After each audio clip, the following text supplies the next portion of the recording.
খুনি হাসিনা সহ মেনন ইনু 14 দলের ফ্যাসিস্টদেরকে বিচারের আওতায় আনার জন্য হয় সরকারের আইন মন্ত্রী। খুব বেদনার সাথে আমরা আজকে দেশবাসীর কাছে আমরা দাবি করছি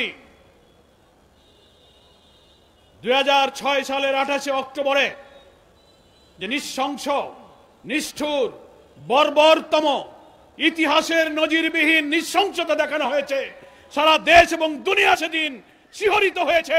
লোমহর্ষক হত্যাকাণ্ডে মানুষ 1 মিনিট ভিডিওতে দৃশ্যটা দেখতে পারে নাই।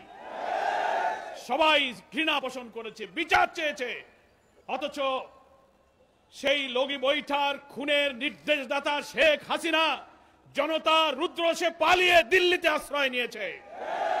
আমরা আজকে দাবি করতে চাই 30-40 বছর পরের মিথ্যা মামলায় বিচার করে যদি মিথ্যা ফাঁসি দেওয়া যায়, 20 বছর আগের সত্য জীবন্ত হত্যার খুনি হাসিনা সহ মেনন ইনু 14 দলের ফ্যাসিস্টদেরকে বিচারের আওতায় আনার জন্য হয় সরকারের আইন মন্ত্রণালয়কে এই মামলা পুনরুজ্জীবিত করতে হবে, তা না হলে বিদ্যমান ট্রাইব্যুনালকে দায়িত্ব দিতে হবে এই হত্যাকাণ্ডের পুরো তদন্ত হোক এবং হাসিনার বিরুদ্ধে মামলা করে এই আন্তর্জাতিক ট্রাইব্যুনালে তার বিচার করা হোক।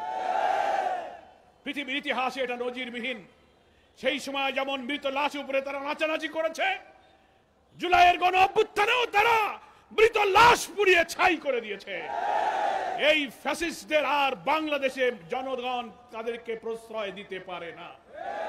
আমরা শুনতে পাচ্ছি খুনি হাসিনা দিল্লি থেকে কর্মসূচি দিচ্ছেন, নভেম্বরের প্রথম সপ্তাহে 15 দিনে বিক্ষোভ, হরতাল, ঘেরাও।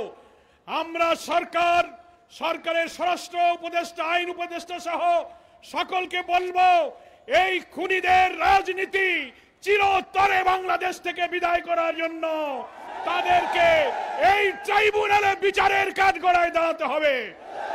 এ জাতি যদি ব্যর্থ হয় তাহলে 2006 সালের অক্টোবরের এই হত্যার মধ্য দিয়ে সেই 6 থেকে 25 এই 19 বছরে বাংলাদেশের রাজনীতি তার গতিপথ হারিয়ে ফ্যাসিবাদের দিকে যাত্রা শুরু করেছিল।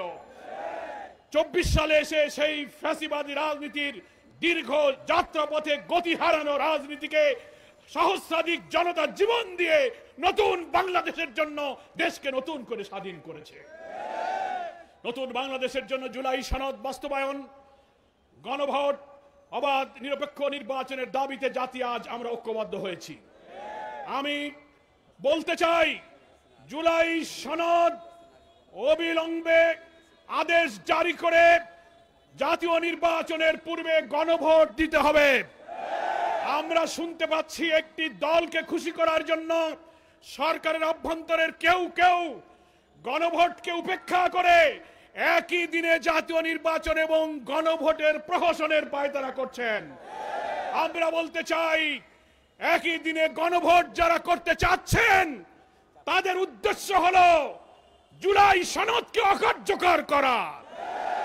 এক সাগর রক্তের বিনিময়ে যে জুলাই সনদে বিদ্যমান রাষ্ট্র কাঠামো পরিবর্তন করে রাষ্ট্র সংস্কারের যে ঐতিহাসিক ঘটনা ঘটেছে, একই দিনে গণভোট যারা চাচ্ছেন তারা জুলাই সনদকে অকার্যকর করতে চান। এই অপরিণামদর্শী পথ থেকে ফিরে এসে আগামী নভেম্বরে গণদাবি অনুযায়ী আপনি গণভোট দিন। তার আগে রাষ্ট্রপতির আদেশে জুলাই সনদ আদেশ জারি করুন, তারপর জাতীয় নির্বাচন দিন। তাহলেই জনগণের ভোটে নির্বাচিত জনপ্রতিনিধির মাধ্যমে নতুন বাংলাদেশের মানবিক বাংলাদেশ যে প্রতিষ্ঠিত হবে, ফ্যাসিবাদের এই সন্ত্রাসী রাজনীতির চির বিদায় দেবে জনগণের দেশ থেকে। আমি সরকারকে সেই আহ্বান জানিয়ে আজকে দীর্ঘ 18-19 বছর পর পল্টন ট্র্যাজেডির এই বেদনা বিধুর কথা স্মরণ করে যারা আজকের বিক্ষোভ মিছিলে শরীক হয়েছেন, প্রিয় দেশবাসী, ঢাকাবাসীকে বাংলাদেশ জামাত ইসলামীর পক্ষ থেকে সংগ্রামী অভিনন্দন, শুভেচ্ছা জানিয়ে সেদিন যারা জীবন দিয়েছিলেন আল্লাহর কাছে তাদের শাহাদাত প্রার্থনা করছি। যারা আহত হয়েছিলেন, ক্ষতিগ্রস্ত হয়েছিলেন, এখনো অসুস্থ হয়েছিলেন, রব্বুল আলামিনের কাছে তাদের জন্য সুস্থতা কামনা করে আমার বক্তব্য এখানেই শেষ করছি। আমার তৌফিক।